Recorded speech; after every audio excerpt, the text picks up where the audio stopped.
नमस्कार विद्यार्थी मित्रांनो, बृहन्मुंबई महापालिका माध्यमिक शिक्षण विभाग आयोजित ऑनलाईन अध्यापन तासिकेत आपले सर्वांचे सहर्ष स्वागत आहे. आज आपण मराठी विषयामधील घटक पाहणार आहोत, कथालेखन. आणि कथालेखन हा भाग उपयोजित लेखनामध्ये येतो. आज दिनांक 6 जानेवारी. तर माझा परिचय, माझं नाव विजय कुमार मोहन सकट, खेडनगर मनपा माध्यमिक इंग्रजी शाळा. तर आज आपण पाहणार आहात विभाग 5वा, त्यामधील उपयोजित लेखन आणि उपयोजित लेखनामधील जो प्रश्न 5वा आ आहे, 10 गुणांचा असतो. त्यामध्ये दिलेलं आहे, खालीलपैकी कोणत्याही 2 कृती पूर्ण करा. तर 2 कृती दिलेल्या असतात, 3 दिलेल्या असतात, त्यापैकी 2 कृती आपल्याला लिहायच्या असतात. त्यामध्ये एक आहे जाहिरात लेखन, दुसरं आहे बातमी लेखन आणि तिसरं आहे कथा लेखन.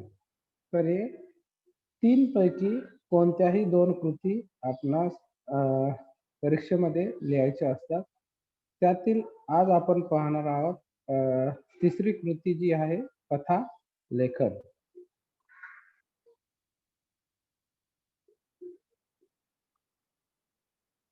कथा लेखनासाठी 5 गुण दिलेले आहेत आणि कथा लेखन मध्ये कोणकोणत्या कथा वेगवेगळ्या पद्धतीने विचारल्या जातात, त्या कथांचे प्रकार आपण पाहणार आहोत.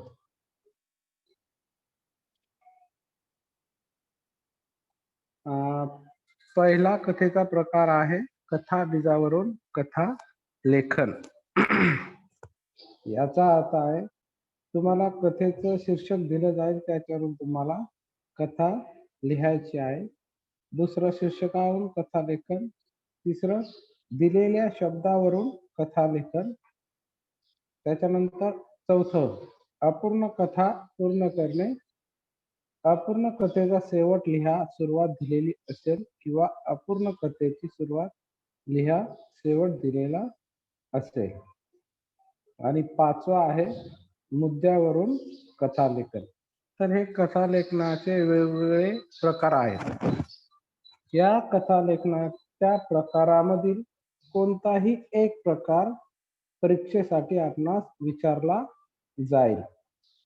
तर हे कथा लेखनाचे जे 5 प्रकार आहेत, ते 5 प्रकार आपण विस्तृतरित्या येथे पाहणार आहोत. कोणत्या कथा कोणत्या पद्धतीने लिहायची.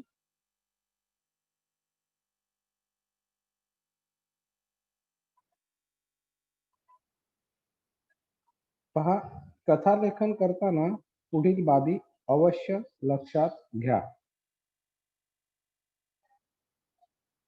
कथा लेखनाच्या प्रकारानुसार दिलेले सर्व मुद्दे काळजीपूर्वक वाचा. त्या मुद्द्यावरून कथेचा जो आराखडा लक्षात येतो, तो आराखडा समजून घ्या. तर पहिल्या पॉइंट मध्ये काय करायचे, जी कथा दिलेले असेल त्या कथेचे मुद्दे म्हणजे पॉइंट्स व्यवस्थित वाचायचे आहेत. आणि ते वाचल्यानंतर त्याचा जो आराखडा, म्हणजे जी आपण कथा लिहिणार आहोत, त्याचं स्ट्रक्चर, आराखडा कशा प्रकारे आहे, तो आपल्याला समजून घ्यायचा है. मतलब देखो, मैं हिंदी में एक्सप्लेन कर रहा हूँ कि कथा लेखन करते समय जो भी पॉइंट्स दिए गए हैं, वो पॉइंट्स को ठीक से आपको पढ़ना है. और वो पॉइंट्स पढ़ने के बाद उसके जो पॉइंट्स के आधार से हम लोगों को कुछ ना कुछ आइडिया मिलती है. तो वो आइडिया के अनुसार हम लोग को वो कथा क्या है वो समझकर लेना है. त्याच्यानंतर दुसरा मुद्दा आहे, कथेला योग्य शीर्षक द्यावे, तात्पर्य लिहावे आणि म्हणींचा वापर सुद्धा चालेल. तर कथेला जे आहे योग्य शीर्षक द्यावे म्हणजे कथेच्या अर्थावरून, कथेचा जो विचार मांडलेला आहे त्याच्यावरून योग्य ते शीर्षक द्यावे. त्याच्यानंतर तात्पर्य म्हणजे या कथेतून तुम्हाला काय समजले ते तात्पर्य शेवटी लिहायचे आहे. त्यानंतर म्हणींचा वापर सुद्धा चालेल. तर म्हणी ज्या आपण मराठीमध्ये वापरतो त्या म्हणी त्या कथेमध्ये जर वापरल्या तरी सुद्धा चालेल.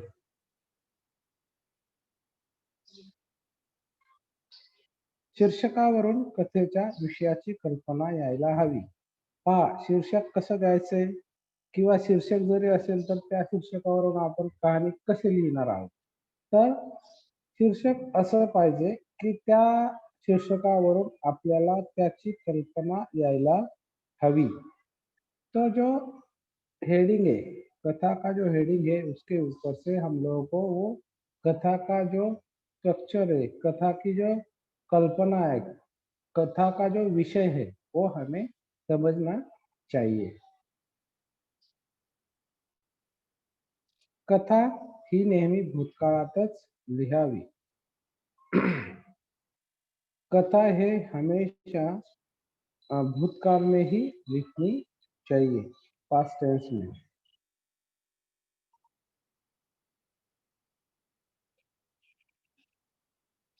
तसेच ज्या घटना आपण लिहितो त्यांचा योग्य क्रम ठेवला गेला पाहिजे. त्या प्रकारचे 3-4 परिच्छेद पाडावेत. हे पहा, आपण ज्या घटना लिहितो म्हणजे जसं तुम्ही चित्रपट पाहता त्याच्यामध्ये घटनांचा योग्य क्रम असतो. त्याच प्रकारे आपल्याला कथालेखन करताना त्या घटनांचा योग्य क्रम आपण विचार करून लिहिला पाहिजे आणि त्याच प्रकारे त्या घटनांचा क्रम लावल्यानंतर त्याचे 3-4 परिच्छेद पाडावेत. म्हणजे समजा एक घटना असेल किंवा कोणताही एक विचार असेल तर तो एका पॅरेग्राफमध्ये, दुसरी घटना असेल किंवा दुसरा विचार असेल तर दुसऱ्या पॅरेग्राफमध्ये, किंवा घटना छोटी असेल तर 2 घटना एका पॅरेग्राफमध्ये सुद्धा येऊ शकतात. ते आपल्या लिहिण्यावर निर्भर आहे.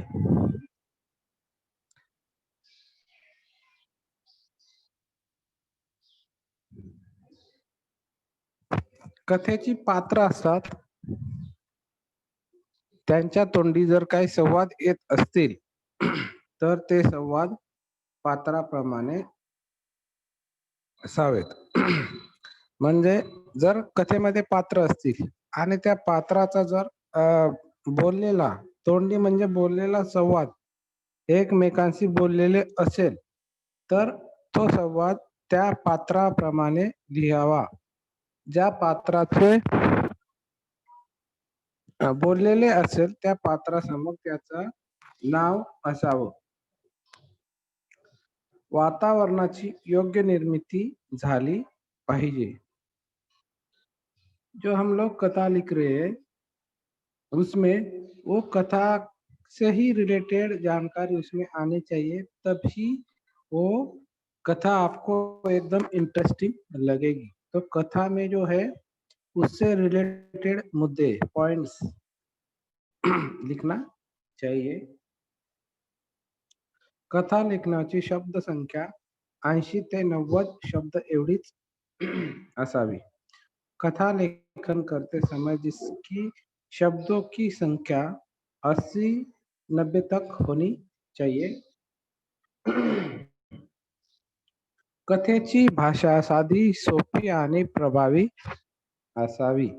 देखो, कथा लिखते समय कथे की कहानी की जो भाषा है वो सीधी और प्रभावी मतलब इफेक्टिव लैंग्वेज होनी चाहिए.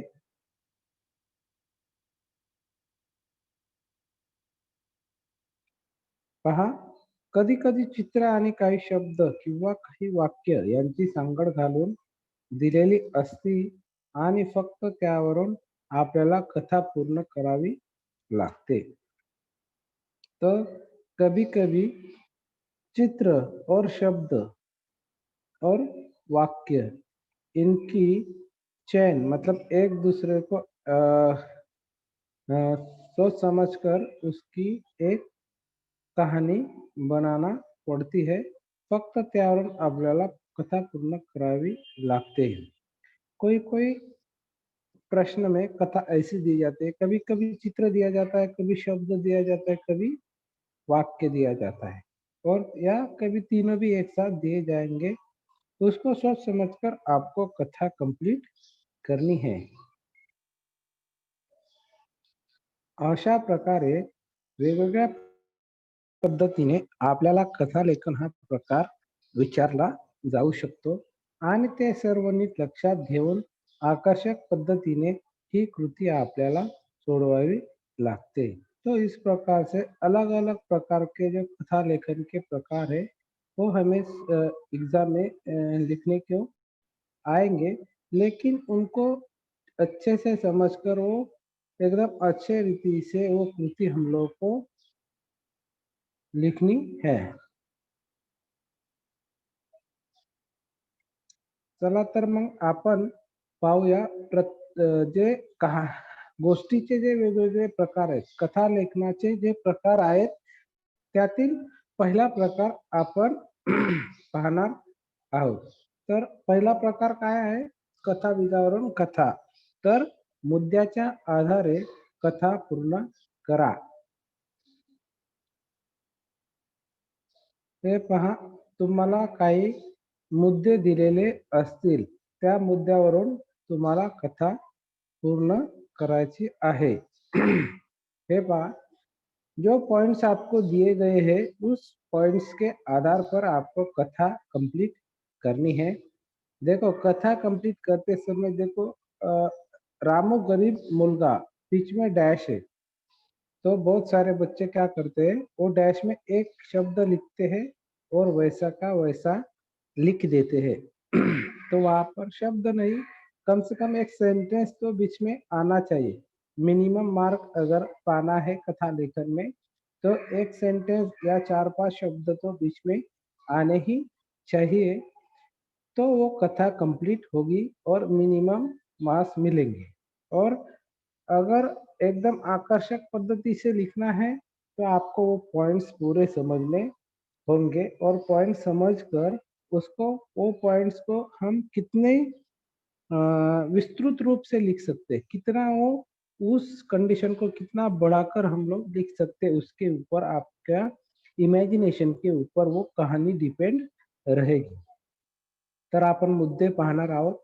रामू गरीब मुलगा डॅश शाळेत जाण्याची आवड, लहान मुलांना सांभाळण्याचे काम, डॅश शाळेजवळ जाऊन खेळवणे, डॅश खिडकीतून शिक्षकांचे शिकवणे ऐकणे, रात्री सर्व झोपल्यावर पाठांतर, शिक्षणाधिकाऱ्यांची शाळेला भेट, मुलांना प्रश्न विचारणे, मुले गप्प, रामूचे खिडकीतून उत्तर देणे, अधिकाऱ्यांनी बोलावणे, मोफत शिक्षणाची परवानगी देणे, रामूला आनंद, डॅश बोध.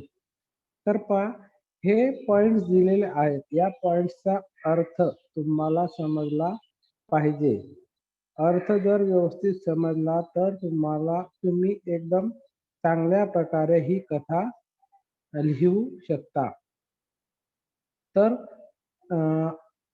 तुम्हाला पण आता समजलंच असेल की ही कहाणी कशावर आधारित आहे किंवा या कहाणीचं स्ट्रक्चर, या कहाणीची रचना कशी आहे हे तुम्हाला थोडंफार लक्षात आलंच असेल. तरी आपण पूर्ण कहाणी पाहूया. पहा, हेडिंग दिली आहे शिक्षणाची आस. आता शिक्षणाची आस ही हेडिंग का दिलेली असेल? कारण त्याच्यामध्ये तसं कंटेंट म्हणजे त्याच्यामध्ये तसा अर्थ आलेला आहे की एक मुलगा असतो तो शाळेच्या बाहेर खिडकीतून पाहून सुद्धा शिक्षण घेऊ शकतो. त्यामुळे त्या स्टोरीला, त्या कहाणीला नाव दिलेलं आहे शिक्षणाची आस. मतलब शिक्षा लेने की उसको जो आस है, उसकी जो नीड है, वो इसमें दर्शाई गई है। और ये हेडिंग से ही हम लोग को पता चलेगा कि ये कहानी किस सब्जेक्ट के ऊपर आधारित है। चला तर आपण मग कहाणी कशी लिहिली आहे ती पाहूया. पहा, सुरुवातीचा पॉइंट्स होता रामू गरीब मुलगा. तर पहा, रामू गरीब मुलगा होता. शाळेत जाऊन शिकावे असे त्याला खूप वाटे. पण शिकण्यास शाळेत गेले तर आई कामाला मदत कोण करणार? एका लहान मुलाला सांभाळायचे काम आईने त्याला दिले होते. ती त्याच घरातील काम करत असे. जवळच एक शाळा सुद्धा होती. रामू त्या छोट्या मुलाला घेऊन शाळेजवळ येई. मुलाला तिथे खिडकीजवळ खेळवत असे. पण त्याचे त्याचे कान असत शिक्षकांच्या शिकवण्याकडे. दिवसभर ते जे काही ऐकत त्याचे रात्री पाठांतर करत असत. एक दिवस शाळा तपासणीसाठी शिक्षण अधिकारी आले. त्यांनी मुलांना काहीच प्रश्न विचारले. मुलांना उत्तर आले नाही. ती गप्प होती. रामूने झटकन खिडकीजवळ येऊन उत्तर दिले. अधिकाऱ्यांनी त्याला आत बोलावले व शाबासकी दिली. रामूची शिक्षणाविषयी तळमळ पाहून त्यांनी त्याची मोफत शिक्षणाची सोय केली. रामूला फार आनंद झाला. तात्पर्य: एखाद्या गोष्टीची मनात तीव्र इच्छा असली तर ती गोष्ट मिळू शकते.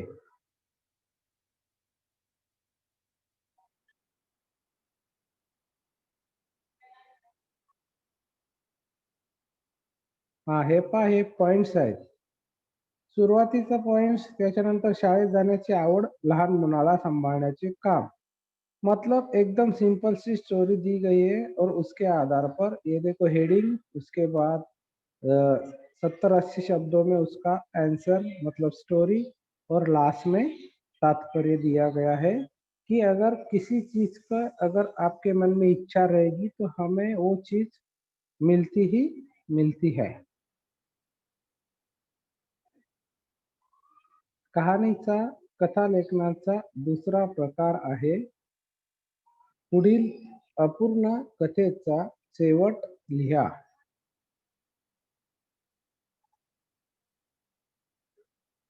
पहा, येतं अपूर्ण कथा दिलेली आहे, त्याचा शेवट लिहायचा आहे.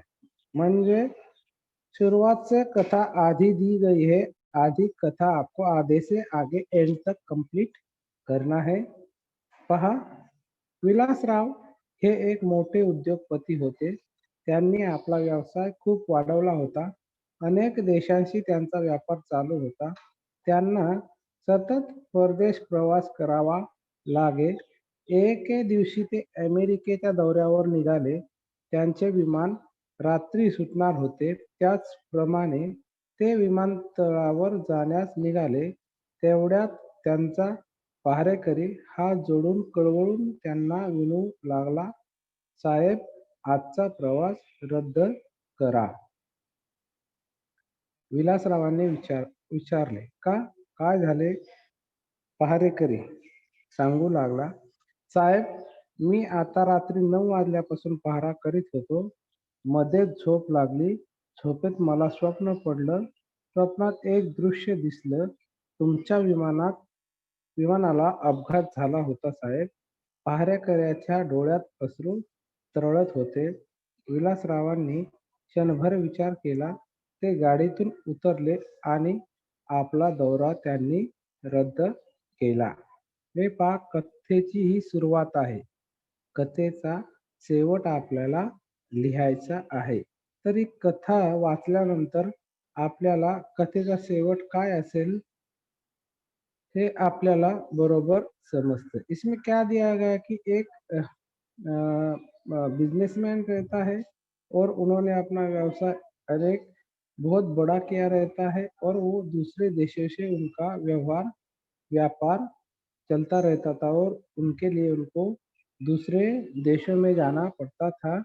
लेकिन रात में जो उनका प्लेन जाने वाला था उसमें जाने के लिए निकले तो उनका जो पहरेकरी है मतलब उनके साथ जो रहने वाला उनका बॉडीगार्ड बोला जाएगा उसको, तो वो उसमें उन्होंने कहा कि आप मत जाओ, आज का दिन मत जाओ, ये कैंसिल कर दो। तो जो बिजनेसमैन है वो बोला कि क्यों, क्या हुआ? तो वो बोलता है कि साहब मैंने आपको सपने में देखा और सपने में आपका जो विमान है, प्लेन है, वो क्रैश हुआ था। और वो बताते बताते वो पहाड़े करी मतलब वो उनके साथ रहने वाला पहरेकरी उसके आंख में आंसू आए। और इसके कारण विलास राव जो है उन्होंने कुछ भी विचार न करके गाड़ी से उतरे और अपना जो जाने का प्लान था वो कैंसिल किया। अभी आगे की जो आधी स्टोरी है, ये स्टोरी हमको समझ में आने के बाद हम लोग आधी स्टोरी आराम से लिख सकते हैं। पहा कथेचा शेवट।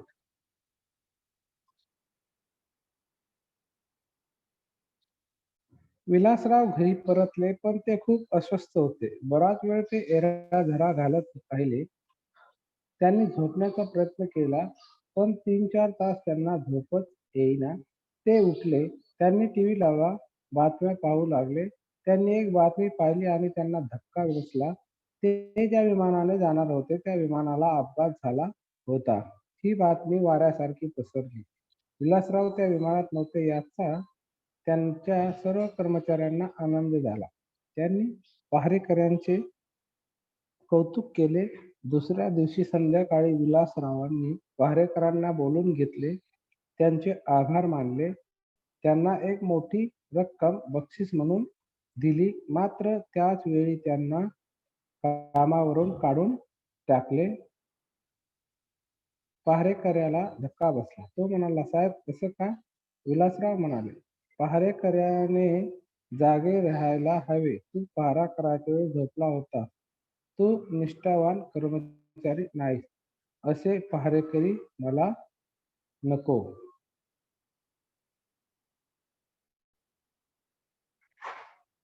पहा, तो जो विलासराव है उन्होंने वो कैंसिल किया। उनके बाद वो घर पे गए, उनको नींद नहीं आई। उन्होंने फिर नींद नहीं आई तो टीवी लगाया, टीवी में देखा तो जिस प्लेन से वो जाने वाले थे उस प्लेन का एक्सीडेंट हुआ था और वो उसमें से उनको अच्छा लगा कि वो गए नहीं।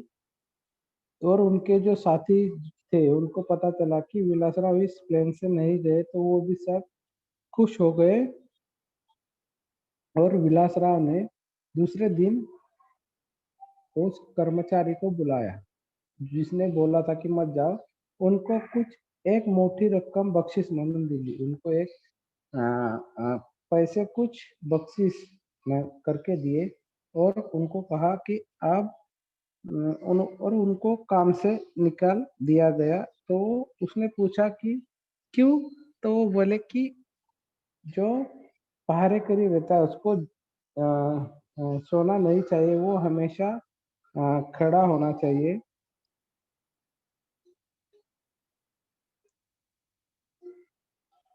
हाँ, तो ठीक है, यहाँ पर ये कहानी खत्म हुई। आता कहाणीचा तिसरा जो जो प्रकार आहे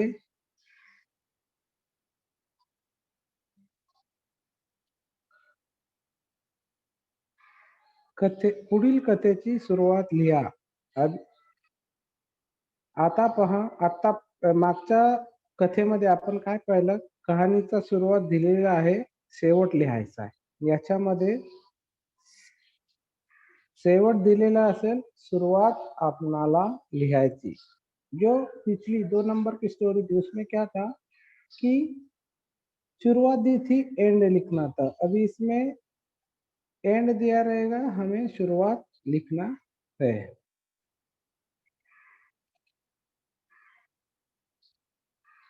देखो पहा, डॅश डॅश नातू आजारी पडला, त्याला खूप ताप आला होता, तेव्हा नामदेव त्याला पाहायला गेला. नातू अंथरुणातच होता, तो झोपेत बडबडत होता. नामदेवला वाईट वाटले, तो नातवाच्या गालावरून अंगावरून हात फिरवू लागला. थोड्या वेळाने नातवाचे डोळे उघडले, त्याने आजोबांना पाहिले, त्यांचा चेहरा आनंदाने फुलला. तो प्रेमाने हाका मारू लागला, आजोबा, आजोबा. त्याने आजोबाचे हात घट्ट धरून ठेवले. तो म्हणाला, आता मी तुम्हाला सोडणार नाही, तुम्ही जाऊ नका, माझ्या शाळेत या. आजोबांच्या डोळ्यातून अश्रू वाहू लागले. ते म्हणाले, बाळा, आता मी इथेच राहणार, कुठेही जाणार नाही. मुलगा व सून हे दृश्य पाहत होते. अभी देखो यहाँ तक ये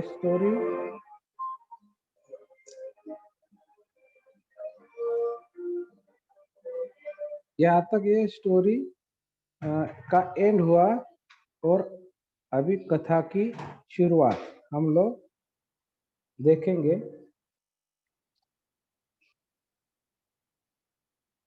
एका गावात एक वृद्ध राहत होता, त्याचे नाव नामदेव। देखो अभी जो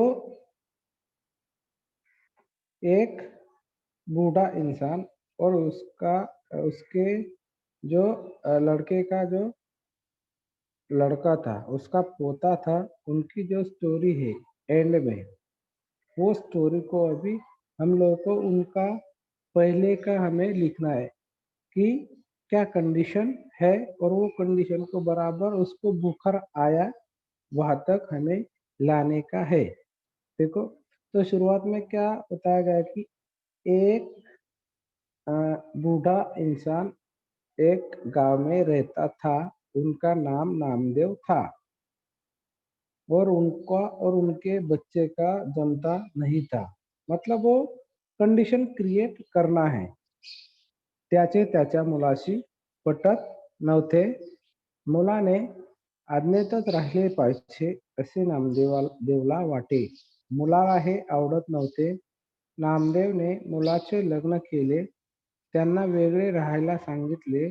मुलाने व सुनेने नामदेवला एकत्र राहण्याविषयी खूप विनंती केली, खूप समजावून सांगितले, पण नामदेव कबूल झाला नाही। काही काळातच नामदेवाला नातू झाला, त्याला आनंद झाला, पण मुलाचा राग येत होता ना। तो केव्हा तरी नातवाला भेटायला जाई, तेव्हा नातू आनंदित होई, त्याच्याबरोबर खेळे। नामदेव घरी आला की नातवाची आठवण येई, पण मुलावर राग होता। इकडे नातू आजोबाची आठवण काढी, तो आईला विचारायचा, सगळ्यांचे आजोबा शाळेत येतात, माझे का येत नाहीत? एकदा तो शाळेत रडतच आला, शाळेत आजी आजोबा दिन होता, माझे आजी आजोबा शाळेत आलेच पाहिजे, तो म्हणत होता। तो रडत रडत झोपला, त्याला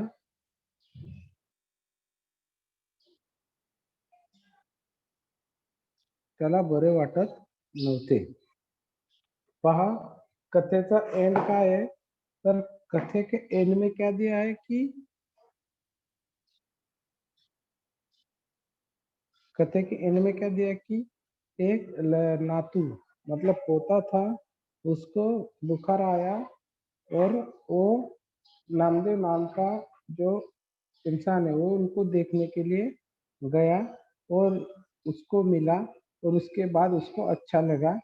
ये कंडीशन है, तो उसकी शुरुआत क्या होगी कि उनका रिश्ता बताने का है, और वो क्यों नहीं एक दूसरे से, वो पोता और उसका दादा एक दूसरे को क्यों नहीं मिल रहे थे, उसका रीजन वहां पर बताया गया है, और रीजन बताने के बाद बराबर वो स्टोरी वहां तक आकर खत्म होती है। अब इस स्टोरी का चौथा प्रकार है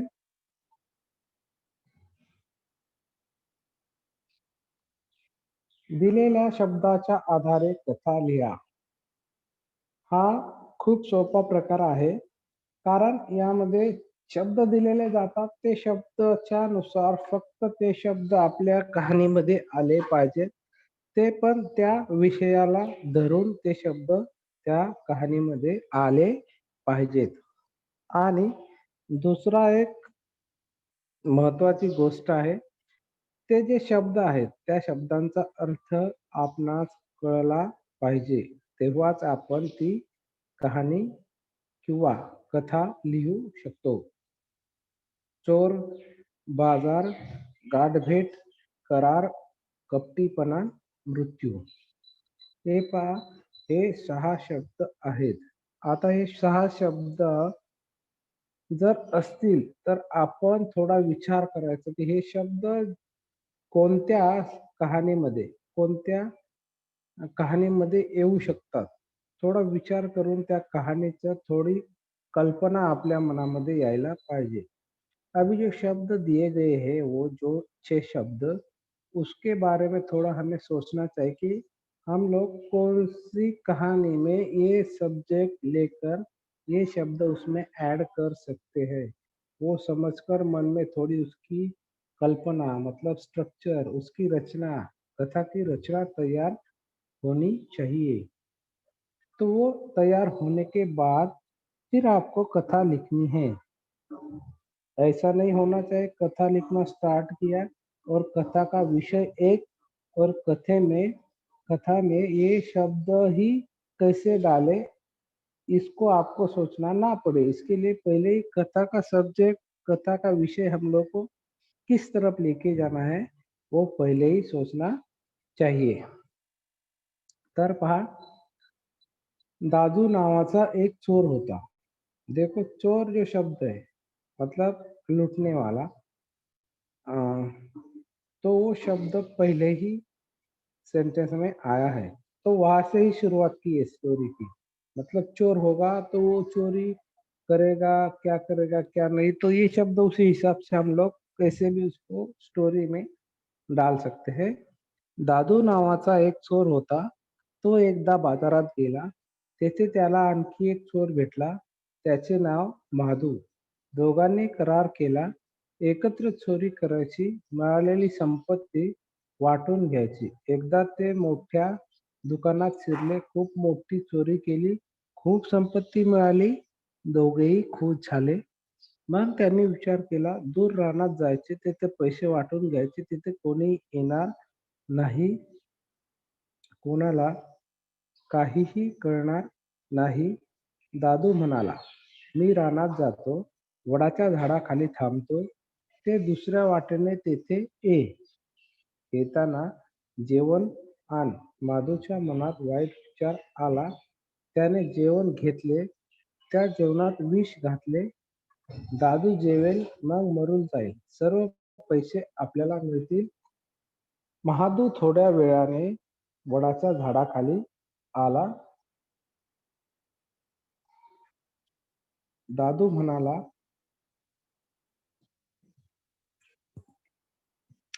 चल विहिरीवर जाऊ, हातपाय धुवू, मग येऊ आणि जेवण करू. दोघे विहिरीवर गेले. दादू गुपचूप माधूच्या मागे गेला. त्याने महादूला विहिरीत ढकलले. माधूला पोहता येत नव्हते, त्यामुळे पाण्यात बुडून माधू मरण पावला. दादूला हर्षच झाला, सगळी संपत्ती आपल्यालाच मिळणार या आनंदात तो जेवला, पण त्यात विष होते. दादू मरण पावला. तात्पर्य, अति लोभाचा असा भीषण परिणाम झाला, संपत्ती कोणालाच मिळाली नाही. देखो, जो 5 शब्द दिए थे, 6 शब्द, वो 6 के 6 शब्द इसमें आए हैं स्टोरी में, और सिंपल सी स्टोरी बनाई गई, कुछ ज्यादा मतलब सोचने के लिए उसमें है नहीं. एकदम सिंपल सी स्टोरी है, एकदम सिंपल कंडीशन है, वो कंडीशन से एकदम अच्छे से आप स्टोरी लिख सकते हैं. और एकदम सिंपल से वाक्य भी है और शब्द भी है, कोई हार्ड शब्द नहीं है. ऐसे ही स्टोरी आपको लिखना है. और तात्पर्य मतलब सीख, भी आपको लिखनी है कि इस कहानी से आपको क्या सीख मिली।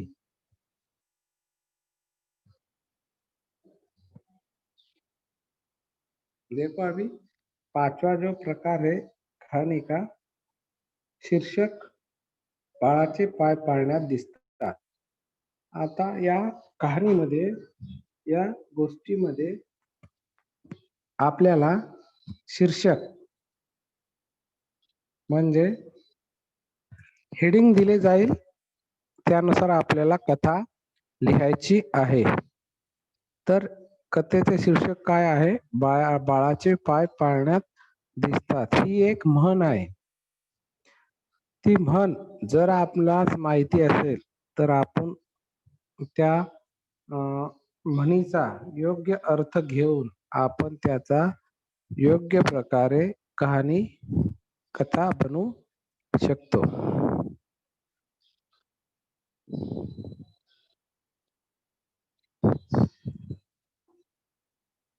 बाळाचे पाय पाळण्यात दिसतात याचा अर्थ आहे कि हम लोग क्या बनने वाले हैं, या हम लोग कैसे आगे होंगे, उसका अंदाज हम लोगों को पहले से ही आता है। ऐसा इस हेडिंग का मतलब है। नदी खळाळत वाहत होती।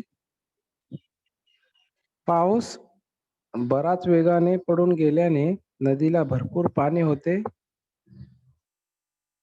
नदीच्या काठावर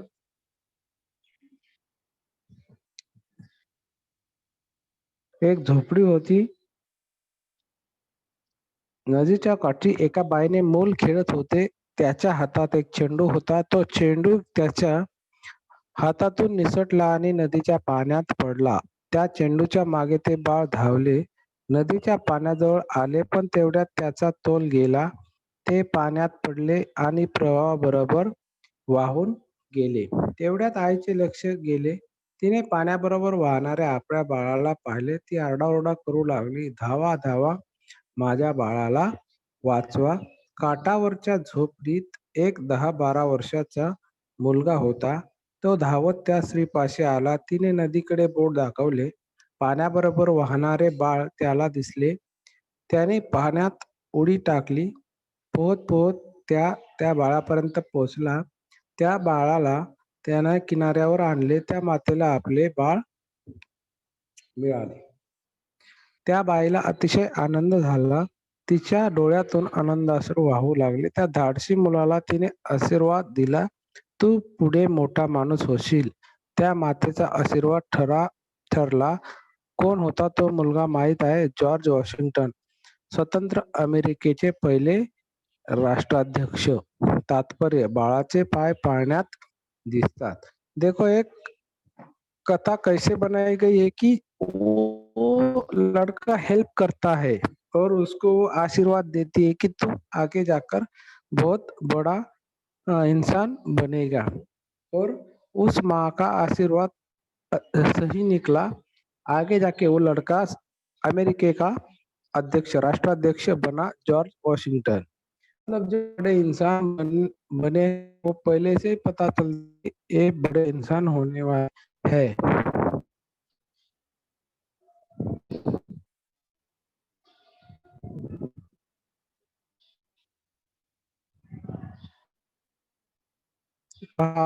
स्टोरी आता पाहिलेली आहे।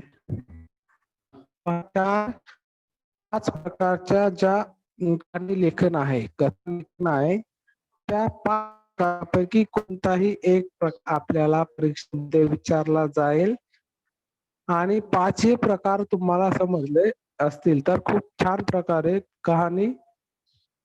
कथा लेखन आपल्याला लिहायचं आहे। पहा, हा स्वाध्याय तुम्हाला दिलेला आहे। खालील अपूर्ण कथा पूर्ण करा। हे पहा, इथं कथेचे काही पॉइंट्स दिलेले आहेत। नाही, अर्धी कथा दिलेली, अर्धी तुम्हाला पूर्ण करायची आहे। त्यानंतरचा दुसरा स्वाध्याय, कथा बीजावरून कथा तयार करा. पहा, सर्व मुलांनी याचे स्क्रीनशॉट काढून घ्या आणि नंतर त्याची कहाणी तैयार करा. सभी बच्चे इसका स्क्रीनशॉट ले और उसकी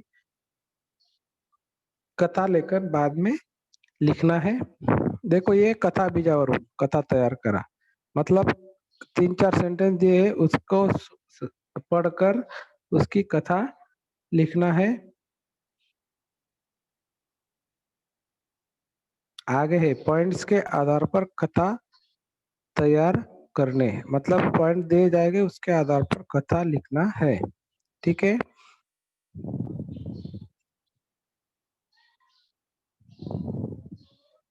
शीर्षकावरून कथा मतलब हेडिंग दिया जाएगा, उसकी कथा आपको लिखनी है. अशी झाली फजिती.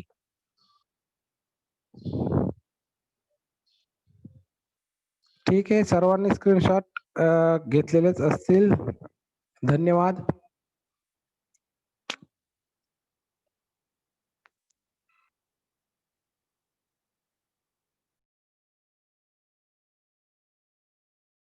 कथा लेखन म्हणजे स्टोरी, एक प्रकारची एक विषय घेऊन त्यानुसार आपण ते स्ट्रक्चर बनवून आपण लिहिली जाते, त्यालाच कथा लेखन असे म्हणतात.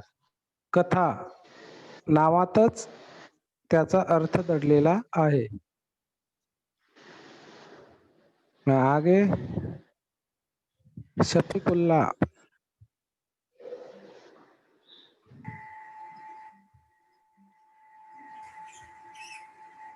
हाँ बोलो.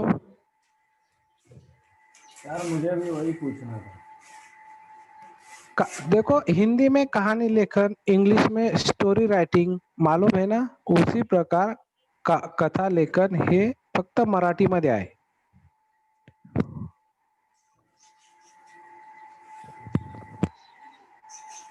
हाँ, और किसको पूछना है कुछ? हाँ, राज.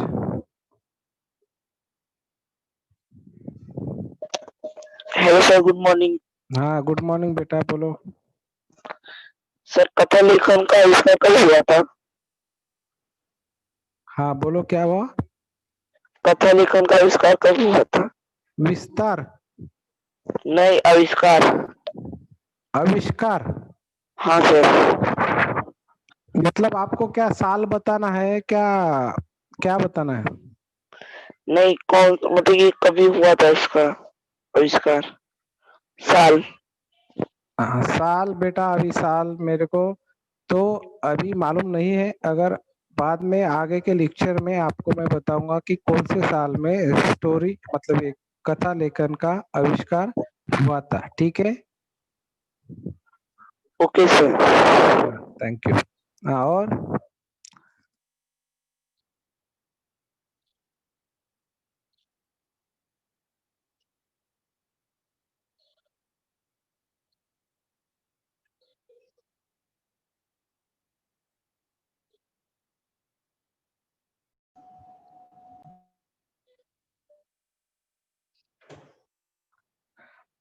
हाँ ठीक आहे.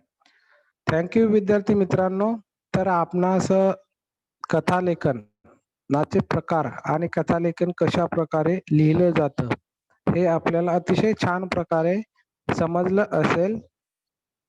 तर परीक्षेमध्ये खूप छान प्रकारे कथा लेखन तुम्ही लिहा. ठीक आहे. थँक्यू.